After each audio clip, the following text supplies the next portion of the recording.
Assalamualaikum warahmatullahi wabarakatuh. Alhamdulillahirrahmanirrahim. Amma ba'du. Ahlan wa sahlan. Halo teman-teman semua. Pada kali ini kita akan membahas tentang bahasa Arab. Nah, jadi dalam mempelajari bahasa Arab itu tentu akan ada beberapa hal yang harus kita ketahui. Yang pertama adalah ilmu nahwu, yang kedua adalah ilmu shorof. Nah, apa bedanya antara ilmu nahwu dan ilmu shorof?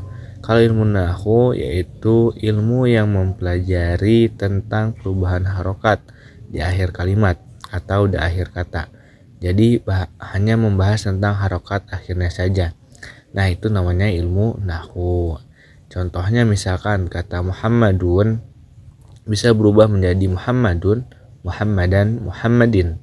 Nah, perubahan ini yang berubah akhirnya saja dan domah. Kemudian fathah, kemudian kasroh. Nah, ini semua dipelajari di dalam ilmu nahwu. Kemudian yang kedua adalah ilmu shorof. Jadi ilmu shorof itu adalah ilmu yang mempelajari tentang perubahan bentuk kalimat atau kata. Jadi dia membahas tentang struktur perubahan kata, sedangkan nahwu mempelajari tentang baris akhir sebuah kata. Contoh dalam ilmu shorof, kata doroba bisa berubah menjadi duriba, yadribu, dorbun, madrubun, dorbun, dorbatan. Nah, perubahan ini semua ini akan tahu di dalam ilmu shorof. Jadi, secara garis besar bahasa Arab itu hanya memiliki dua pembahasan besar. Yang pertama adalah ilmu nahwu, yang kedua adalah ilmu shorof. Kemudian selanjutnya penyusunan narasi. Penyusunan kalimat dalam bahasa Arab itu dibagi menjadi 3 bagian. Yang pertama adalah huruf, al-harfu atau huruf, kemudian al-kalimah, kata-kata. Jadi huruf yang menyusun al-kalimah dan menyusun kata. Kemudian al-jumlatul mufidah, kata yang sempurna. Nah, al-jumlatul mufidah, jadi al-kalimah ini adalah yang menyusun al-jumlah mufidah. Begitu. Masuk ke pembahasan huruf. Jadi dalam bahasa Arab huruf itu dibagi menjadi 2 bagian. Yang pertama adalah huruf hijaiyah, yang kedua adalah huruf ma'ani atau huruf bermakna. Jadi huruf hijaiyah itu seperti kita pahami seperti alif, ba, ta, sa, dan seterusnya sampai akhir huruf iya. Itu namanya huruf hijaiyah. Sedangkan huruful ma'ani, huruf yang memiliki makna yang mempunyai arti. Contoh diantaranya misalkan wa yang artinya dan, summa kemudian, fa maka, ka seperti, ba dengan, ila ke. Jadi kesimpulannya huruf itu ada 2 bagian, yaitu huruf hijaiyah dan huruful ma'ani.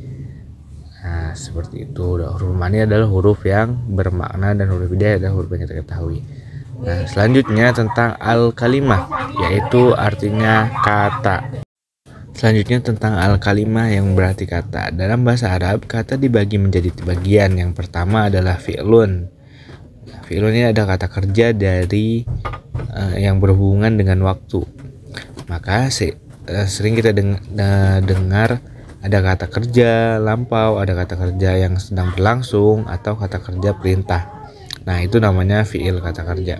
Yang pertama itu ada fi'lul madi, kata kerja lampau. Contohnya kata doroba, artinya itu telah memukul. Nah, selanjutnya adalah fi'lul mudhari, yaitu waktunya yang sedang berlangsung. Contohnya itu kata yadribu, sedang memukul. Selanjutnya itu ada fi'lul amri, atau ini kata perintah yang sedang berlangsung atau yang akan berlangsung. Contohnya itu idrib, pukullah. Ketiganya ini akan dibahas di dalam pembahasan fi'il. Nah, selanjutnya adalah ismun. Nah, isim ini artinya adalah isim itu kata-kata benda yang tidak berkaitan dengan waktu. Contohnya kitabun, kolamun, madrasatun.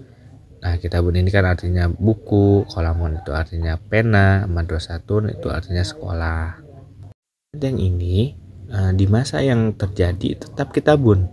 di masa yang lampau tetap kitabun, tidak pernah berubah. Nah, itu namanya isim, tidak berhubungan dengan waktu. Beda tadi dengan fiil, kalau di masa lampau doroba, di masa yang sedang terjadi ya dribu, dan idrib untuk perintah.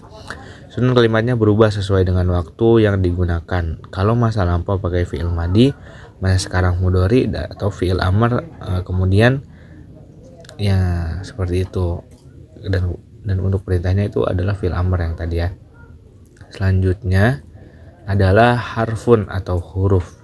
Nah, dalam huruf ini yaitu huruf yang bermakna ya, seperti yang sudah dicontohkan tadi, yang wa itu artinya dan, summa itu kemudian, fa itu maka, ka itu seperti, dan bi itu dengan. Nah, semua ini itu dibahas di kata-kata yang tadi fiil, isim, dan juga huruf. Nah, selanjutnya yang terakhir itu adalah jumlatul mufidah. Nah, jumlatul mufidah ini digabungan antara fiil, isim, dan huruf, maka menjadilah jumlatul mufidah.